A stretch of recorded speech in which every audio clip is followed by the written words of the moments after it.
ಎಲ್ಲರಿಗೂ ನಮಸ್ಕಾರ.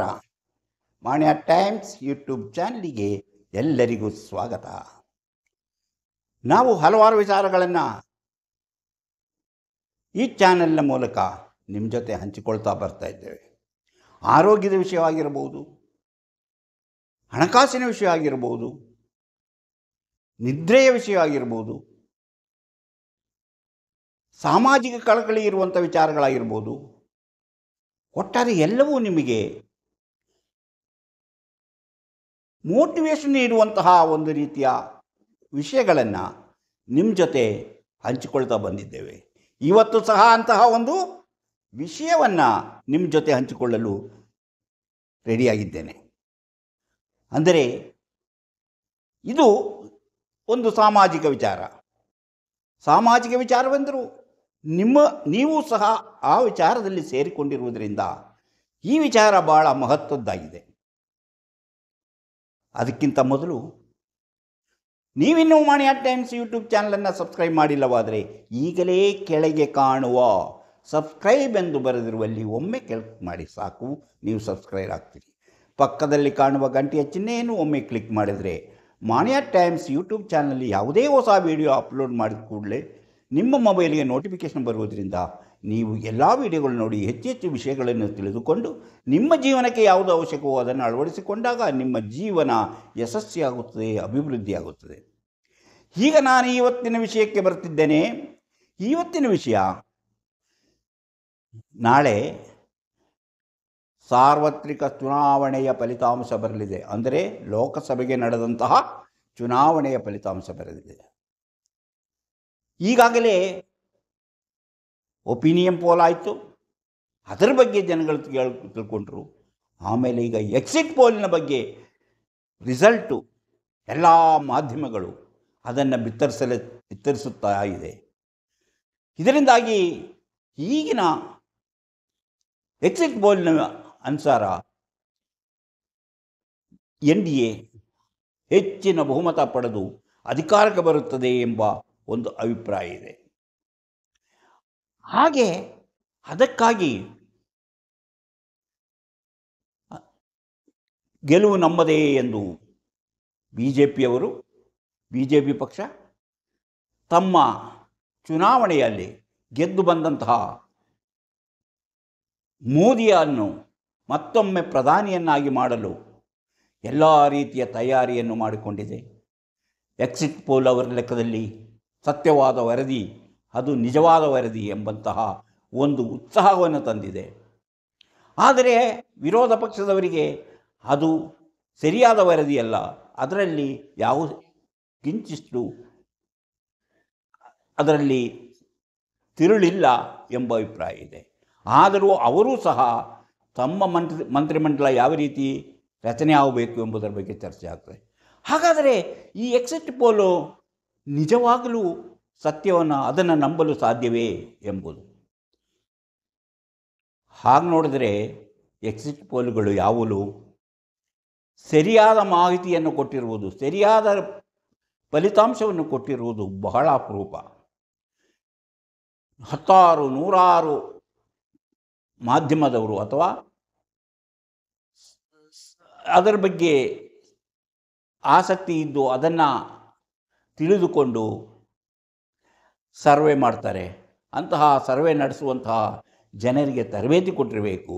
ಅವರಲ್ಲಿ ಪ್ರತಿಯೊಬ್ಬರು ಒಂದು ಸರ್ವೆ ಮಾಡಬೇಕಾದ್ರೆ ಸಾವಿರಾರು ಜನರು ಬೇಕು. ಪ್ರತಿ ಬೂತಿಗೂ ಹೋಗಿ ಪ್ರತಿ ಬೂತಲ್ಲಿ ನಿಂತುಕೊಂಡು 20 ಜನಕ್ಕೆ ಒಬ್ಬರ ಅಂತ ಲೆಕ್ಕ ಹಾಕಬೇಕು. ಆ ಬೂತ್ನಲ್ಲಿ ವೋಟ್ ಮಾಡಿ ಬಂದಂತಹ ಹೊರಗೆ ಬಂದಾಗ 20 ಜನರಲ್ಲಿ ಒಬ್ಬರನ್ನು ಕೇಳಬೇಕು, ನೀವು ಯಾರಿಗೆ ವೋಟ್ ಮಾಡಿದ್ರಿ, ಅವರು ಹೇಳುವ ಆನ್ಸರನ್ನು ಇವರು ಬರ್ಕೊಳ್ತಾರೆ. ಹಾಗೆ ಮತ್ತೆ 20 ಅಥವಾ 100 ಜನಕ್ಕೆ ಒಬ್ಬರನ್ನಾದರೂ ಅವರು ಆಯ್ಕೆ ಮಾಡಿಕೊಂಡು ಕೇಳಿ ಅವರು ಅದನ್ನು ನೋಟ್ ಮಾಡ್ಕೊಬೇಕು. ನೀವು ಯಾರಾದರೂ ವೋಟ್ ಮಾಡೋಕ್ಕೆ ಹೋದ ಜಾಗದಲ್ಲಿ ನಿಮ್ಮನ್ನೇ ಯಾರಾದರೂ ಹಾಗೆ ಕೇಳಿ ಬರ್ಕೊಂಡಿದ್ದನ್ನು ನೀವು ನೆನಪಿದೆಯಾ? ಸಾಮಾನ್ಯವಾಗಿ ಹಳ್ಳಿಗಾಡಿಗೆ ಬಂದು ಅಂಥ ಜನರ ಅಭಿಪ್ರಾಯವನ್ನು ಕೇಳುವಂಥದ್ದು ನಾನು ನೋಡಲಿಲ್ಲ. ನಾವು ನಗರದಲ್ಲಿದ್ದರೂ ಸಹ ಅಂಥ ಅಲ್ಲಿ ಬಂದು ನನಗೆ ಯಾವತ್ತೂ ಯಾವನೂ ಕೇಳಿಲ್ಲ. ಅದಕ್ಕೆ ತುಂಬ ಜನ ಬೇಕು. ಹತ್ತಿರದಲ್ಲಿ ಬೇರೆ ಬೇರೆ ಬೂತ್ಗಳಿರುತ್ತೆ. ಆ ಎಲ್ಲ ಬೂತ್ಗಳಲ್ಲೂ 1,000 ಜನನೋ 2,000 ಜನನೋ ವೋಟ್ ಹಾಕ್ತಾರೆ. ಅಂತಹ ಜನರಲ್ಲಿ ಅವರಿಗೆ ಬಂದ ಈ 20ರಲ್ಲಿ ಒಬ್ಬರನ್ನು ಲೆಕ್ಕ ಹಾಕಿ ಅವರನ್ನು ಕೇಳಿ, ನೀವು ಯಾರಿಗೆ ಹಾಕಿದ್ರಿ? ಅಲ್ಲಿ 100 ಜನಕ್ಕೆ ಒಬ್ಬರನ್ನಾದರೂ ಕೇಳಿ, ನೀವು ಯಾರಿಗೆ ವೋಟ್ ಹಾಕಿದ್ರಿ? ಬೆಳಗಿಂದ ಸಾಯಂಕಾಲ ತನಕ ಅಲ್ಲಿರಬೇಕಾಗುತ್ತೆ.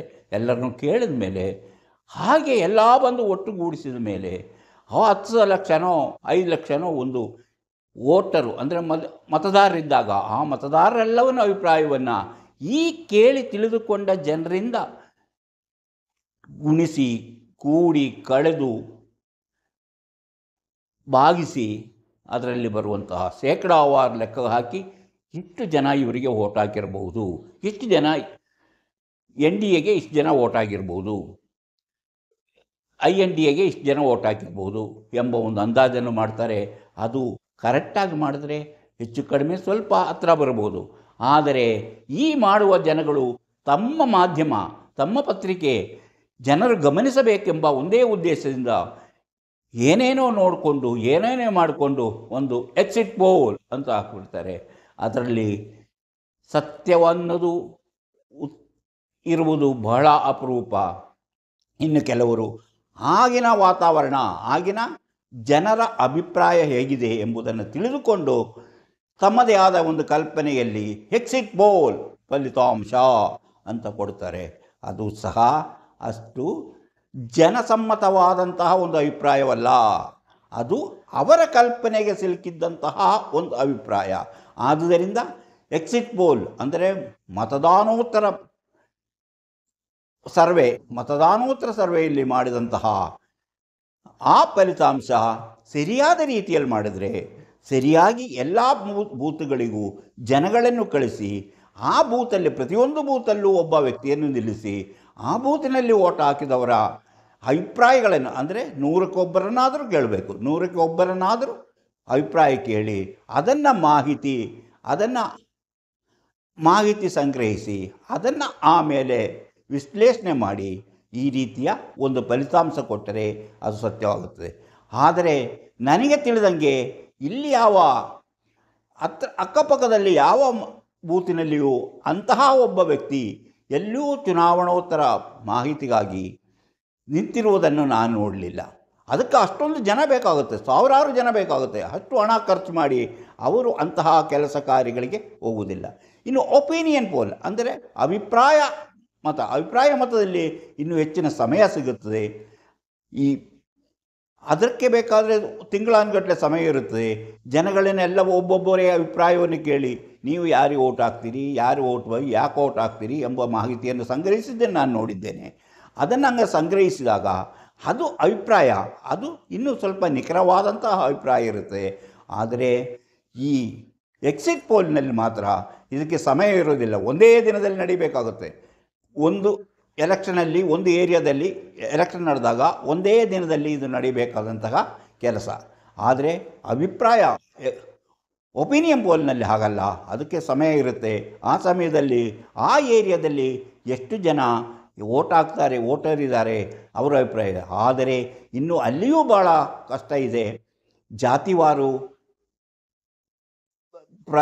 ಆ ಒಂದು ಏರಿಯಾದ ಸಮಸ್ಯೆಗಳು, ಆ ಲೋಕಲ್ ಸಮಸ್ಯೆಗಳು, ಅಲ್ಲಿನ ವ್ಯವಸ್ಥೆಗಳು, ಅಲ್ಲಿನ ಜನಗಳು ಎಲ್ಲವನ್ನೂ ತಿಳಿದುಕೊಂಡು ಎಕ್ಸಿಟ್ ಪೋಲನ್ನು ಮಾಡುವುದು ಬಹಳ ಕಷ್ಟ. ಯಾಕಂದರೆ ಪ್ರತಿಯೊಂದು ಏರಿಯಾಗೂ ಪ್ರತಿಯೊಂದು ಕ್ಷೇತ್ರದಲ್ಲೂ ತಮ್ಮದೇ ಆದ ಲೋಕಲ್ ಸಮಸ್ಯೆಗಳಿರುತ್ತೆ. ಅಂದರೆ ಆ ಲೋಕಲಿನ ಆ ಸ್ಥಳೀಯವಾದಂಥ ಸಮಸ್ಯೆಗಳಿರುವುದರಿಂದ ಆ ಸಮಸ್ಯೆಗಳನ್ನು ಅರ್ಥ ಮಾಡಿಕೊಳ್ಳದೆ ಎಕ್ಸಿಟ್ ಪೋಲ್ನ ರೀತಿಯಲ್ಲಿ ನೀವು ಲೆಕ್ಕ ಹಾಕಿದರೆ ಒಬ್ಬ ನಿಜವಾದಂತಹ ಒಂದು ಫಲಿತಾಂಶವನ್ನು, ಸತ್ಯವಾದಂತಹ ಫಲಿತಾಂಶವನ್ನು ಕೊಡಲು ಸಾಧ್ಯವಾಗುವುದಿಲ್ಲ.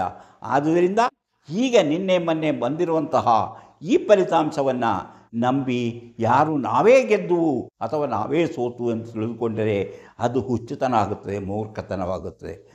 ಇಷ್ಟು ಮತ್ತೊಂದು ವಿಚಾರವನ್ನು ನೀವು ಯೋಚನೆ ಮಾಡಬೇಕು. ಈ ರೀತಿಯ ಸಮೀಕ್ಷೆಗಳನ್ನು ಮಾಡಿದಂತಹ, ಅಂದರೆ ಚುನಾವಣೋತ್ತರ ಸಮೀಕ್ಷೆಗಳನ್ನು ಮಾಡಿ ಅದನ್ನು ಪ್ರಕಟಿಸಿದಂತಹ ಎಷ್ಟು ಜನರ ಫಲಿತಾಂಶಗಳು ಈವರೆಗೆ ನಿಜವಾಗಿದೆ ಅವರು ಹೇಳಿದ್ದು ನಿಜವಾಗಿರೋದು ಎಲ್ಲಾದರೂ ಇದೆಯಾ, ಅದರ ಬಗ್ಗೆ ಯಾರಾದರೂ ಪ್ರಶ್ನೆ ಮಾಡ್ತಿದ್ದಾರೆ ಎಂಬುದನ್ನು ನೀವು ಗಮನಿಸಬೇಕು. 2014ರಲ್ಲಿ ಈ ಭ್ರಷ್ಟಾಚಾರಕ್ಕೆ ವಿರುದ್ಧವಾಗಿ ಮೋದಿ ಅಥವಾ NDAದು ಒಂದು ಅಲೆ ಇತ್ತು. ಅದರಿಂದ ಅವರು ಸಮೀಕ್ಷೆ ನಡೆಸಿದಾಗ ಆ UPA ಸರ್ಕಾರ ಬಿದ್ದು ಹೋಗುತ್ತೆ, NDA ಸರ್ಕಾರ ಬರುತ್ತೆ ಎಂಬ ಅಭಿಪ್ರಾಯವನ್ನು ಜನರು ವ್ಯಕ್ತಪಡಿಸಿದರು. ಅದರಂಗೆ ಅವರು ಸರ್ವೆಗಳನ್ನ ಮಾಡಿದ್ರು. ಅದರಲ್ಲೂ ಒಬ್ಬರು ಮಾತ್ರ ಹೇಳಿದ ಲೆಕ್ಕಕ್ಕೆ ಹತ್ತಿರ ಬಂತು ಅಷ್ಟೇ. ಒಬ್ಬರು ಹೇಳಿದ ಲೆಕ್ಕಕ್ಕೆ ಮಾತ್ರ ಹತ್ತಿರ ಬಂತು, ಅಂದರೆ ಸಮೀಕ್ಷೆಯಲ್ಲಿ. ಇನ್ನು ಆಮೇಲೆ 2019ರಲ್ಲಿ ನಡೆದಂತಹ ಚುನಾವಣೆಯಲ್ಲೂ ಯಾರೂ ಸರಿಯಾದಂತಹ ಒಂದು ಫಲಿತಾಂಶವನ್ನು ಕೊಡಲು ಸಾಧ್ಯವಾಗಿಲ್ಲ. ಆದರೂ ಕೆಲವರು ಹತ್ತಿರಕ್ಕೆ ಬರುತ್ತೆ. ನಾವು ಒಂದು ಮಾವಿನ ಹಣ್ಣಿಗೆ ಕಲ್ಲು ಹೊಡೆದಾಗ 10 ಜನರು ಹೊಡೆದಾಗ ಒಂದು ಕಲ್ಲು ಹತ್ತಿರ ಹೋಗುತ್ತೆ, ಇನ್ನೊಂದು ಕಲ್ಲು ಅದಕ್ಕೆ ತಾಗಬಹುದು. ಹಾಗೆ ಆ ರೀತಿಯಲ್ಲಿ ಇವರು ಚುನಾವಣೋತ್ತರ ಸಮೀಕ್ಷೆಗಳನ್ನು ಮಾಡುವುದರಿಂದ ನಿಜವಾದ ಫಲಿತಾಂಶವನ್ನು ತಿಳಿಯಲು ಸಾಧ್ಯವಾಗುವುದಿಲ್ಲ. ಆ ರೀತಿಯ ಕೆಲವರು ಆ ಫಲಿತಾಂಶದಿಂದ ಉತ್ಸಾಹಿತರಾಗುತ್ತಾರೆ. ನಾವು ಗೆದ್ದೇ ಬಿಡ್ತೀವಿ ಎಂಬ ಹುಮ್ಮಸ್ಸು ಅವರಿಗೆ ಬರುತ್ತದೆ. ಹಾಗೆ ಮುಂದಿನ ಕಾರ್ಯಕ್ರಮಗಳಿಗೆ ಅವರು ತಯಾರಿ ಮಾಡ್ತಾರೆ. ಆದರೆ ಅದು ನಡೆಯದಿದ್ದಾಗ ಆಗುವಂತಹ ಒಂದು ನೋವು, ದುಃಖ, ನಿರಾಸೆ ಅದನ್ನು ಅನುಭವಿಸಿದವರಿಗೆ ಗೊತ್ತಾಗುತ್ತದೆ. ಆದುದರಿಂದ ಯಾವುದೇ ಫಲಿತಾಂಶವನ್ನು, ಈ ದಿನದ ಫಲಿತಾಂಶವನ್ನು ನಾಳೆ ನಿಮಗೆ ಆ ಫಲಿತಾಂಶ ಗೊತ್ತಾಗುತ್ತೆ. ಆವರೆಗೂ ನೀವು ಎಚ್ಚರಿಕೆಯಿಂದ ಇರುವುದು ಎಲ್ಲರಿಗೂ ಒಂಥರ ಒಳ್ಳೆಯದು. ಅಂದರೆ ನಿರಾಸೆ ಪಡುವಂತಹ ಅವಶ್ಯಕತೆ ಇರುವುದಿಲ್ಲ. ಈಗ ನಾವು ಹೇಳೋದಾದರೆ ನೋಡಿ, ಯಾವುದೇ ವ್ಯಕ್ತಿ ತಮ್ಮ ಮಾಧ್ಯಮ, ತಮ್ಮ ಪತ್ರಿಕೆ ಆಗಿರ್ಬೋದು ಅಥವಾ ತಮ್ಮ ಸುದ್ದಿ ಮಾಧ್ಯಮ ಆಗಿರ್ಬೋದು ಅಥವಾ ತಮ್ಮ ಡಿಜಿಟಲ್ ಮಾಧ್ಯಮ ಆಗಿರ್ಬೋದು, ಅದನ್ನು ಹೆಚ್ಚು ಜನರು ನೋಡಬೇಕು ಎಂಬ ಒಂದು ಆಸೆಯಿಂದ ಇಂತಹ ಚುನಾವಣೋತ್ತರ ಫಲಿತಾಂಶವನ್ನು ಪ್ರಕಟಿಸುವುದು ಅವರ ಆದಾಯ ಹೆಚ್ಚಿಸಿಕೊಳ್ಳಲು ಮಾಡುವ ಒಂದು ವಿಧಾನವೇ ಹೊರತು ಅದು ಎಂದು ನಿಖರವಾಗಿರುವಂತಹ ಒಂದು ಫಲಿತಾಂಶವಾಗಿರುವುದಿಲ್ಲ, ನಿಖರವಾಗಿರುವಂಥ ಫಲಿತಾಂಶವಾಗಿರುವುದಿಲ್ಲ. ಎಲ್ಲೋ ಕೆಲವರು ಮಾತ್ರ ಅದರ ಸಮೀಪಕ್ಕೆ ಬರಬಹುದೇ ಹೊರತು ಎಲ್ಲರೂ ಹೇಳಿದ್ದು ಯಾವುದೂ ನಿಜವಾಗಿಲ್ಲ. ಆದುದರಿಂದ ಅಂತಹ ಒಂದು ವರದಿಯನ್ನು ಅಥವಾ ಅಂತಹ ಒಂದು ಅಭಿಪ್ರಾಯವನ್ನು ನಾವು ನಂಬಲು ಕಷ್ಟವಾಗುತ್ತದೆ. ಅದು ಮುಂದೆ ಏನಾಗುತ್ತೆ ಎಂಬುದನ್ನು ನಾವು ತಿಳಿದುಕೊಂಡಾಗ, ಹಿಂದೆ ನಡೆದಂತಹ ಇಂತಹ ಚುನಾವಣೋತ್ತರ ಫಲಿತಾಂಶವನ್ನು ನೋಡಿದಾಗ ಅಥವಾ ಅಭಿಪ್ರಾಯ ಸಮೀಕ್ಷೆಗಳನ್ನು ನೋಡಿದಾಗ ನಮ್ಮಲ್ಲಿ ಬಂದಂತಹ, ನಾವು ನೋಡಿದಂತಹ ಎಷ್ಟೋ ವರ್ಷಗಳಿಂದ ನಡೆಯುತ್ತಿರುವಂತಹ ಈ ಸಮೀಕ್ಷೆಗಳು ಯಾವತ್ತೂ ನಿಖರವಾದ ಫಲಿತಾಂಶವನ್ನು ಕೊಡಲು ಸಾಧ್ಯವಾಗದು ಎಂಬುದು ನಮಗೆ ಮನದಟ್ಟಾಗುತ್ತದೆ. ಇದು ಒಂದು ಚುನಾವಣೆಯ ಒಂದು ಗಿಮಿಕ್ಸ್. ಇಂತಹ ಒಂದು ವರದಿಯನ್ನು ನಮ್ಮ ಮಾಣಿಯಾ ಟೈಮ್ಸ್ ಯೂಟ್ಯೂಬ್ ಚಾನಲಲ್ಲಿ ಈ ದಿನ ಕೊಡ್ತಾ ಇದ್ದೇವೆ ನೋಡಿ. ನಾಳೆ ಇದರ ಫಲಿತಾಂಶವನ್ನು ನೀವೇ ನೋಡಿ. ಆಮೇಲೆ ಚುನಾವಣೋತ್ತರ ವರದಿಯ ಅಭಿಪ್ರಾಯ ಏನಾಗಿದೆ ಎಂಬುದನ್ನು ನೀವೇ ತಿಳ್ಕೋಬೋದು. ಇಂತಹ ಹಲವಾರು ವಿಚಾರಗಳನ್ನು ನಿಮ್ಮೊಂದಿಗೆ ಹಂಚಿಕೊಳ್ಳುತ್ತಿರುವ ಮಾಣಿಯಾ ಟೈಮ್ಸ್ ಯೂಟ್ಯೂಬ್ ಚಾನಲನ್ನು ನೀವಿನ್ನೂ ಸಬ್ಸ್ಕ್ರೈಬ್ ಮಾಡಿಲ್ಲವಾದರೆ ಈಗಲೇ ಕೆಳಗೆ ಕಾಣುವ ಸಬ್ಸ್ಕ್ರೈಬ್ ಎಂದು ಬರೆದಿರುವಲ್ಲಿ ಒಮ್ಮೆ ಕ್ಲಿಕ್ ಮಾಡಿ ನೀವು ಸಬ್ಸ್ಕ್ರೈಬ್ ಆಗ್ತೀರಿ. ಪಕ್ಕದಲ್ಲಿ ಕಾಣುವ ಗಂಟೆ ಚಿಹ್ನೆಯನ್ನು ಒಮ್ಮೆ ಕ್ಲಿಕ್ ಮಾಡಿದರೆ ಮಾಣಿಯಾ ಟೈಮ್ಸ್ ಯೂಟ್ಯೂಬ್ ಚಾನಲಲ್ಲಿ ಹೊಸದಾಗಿ ಯಾವುದೇ ಒಂದು ವಿಡಿಯೋ ಹಾಕಿದ್ರೆ ಅದು ನಿಮ್ಮ ಮೊಬೈಲಿಗೆ ನೋಟಿಫಿಕೇಷನ್ ಬರುವುದರಿಂದ ನೀವು ಎಲ್ಲ ವಿಡಿಯೋಗಳನ್ನು ನೋಡಿ ಹೆಚ್ಚು ವಿಷಯಗಳನ್ನು ತಿಳಿದುಕೊಳ್ಳಬಹುದು. ಆದುದರಿಂದ ನೀವು ಒಪಿನಿಯನ್ ಪೋಲ್ ಅಂದರೆ ಏನು, ಎಕ್ಸಿಟ್ ಪೋಲ್ ಅಂದರೆ ಏನು ಎಂಬುದನ್ನು ಅರ್ಥ ಮಾಡಿಕೊಂಡು ಇನ್ನೂ ಮುಂದೆ ಇರುವಂತಹ ಚುನಾವಣೆಗಳ ಫಲಿತಾಂಶವನ್ನು ನೋಡುವ ಮೊದಲು ಯಾವುದೇ ಒಂದು ಎಕ್ಸಿಟ್ ಪೋಲ್ ಅಥವಾ ಅಭಿಪ್ರಾಯ ಪೋಲ್ ಅಂದರೆ ಒಪಿನಿಯನ್ ಪೋಲನ್ನು ನೋಡಿ ಮೋಸ ಹೋಗದಿರಿ. ಇಂತಹ ಮತ್ತೊಂದು ವಿಡಿಯೋದೊಂದಿಗೆ ಮತ್ತೆ ಬರುತ್ತೇನೆ. ಇಷ್ಟು ಹೊತ್ತು ಈ ವಿಡಿಯೋ ನೋಡಿದ ನಿಮಗೆಲ್ಲರಿಗೂ ಧನ್ಯವಾದ.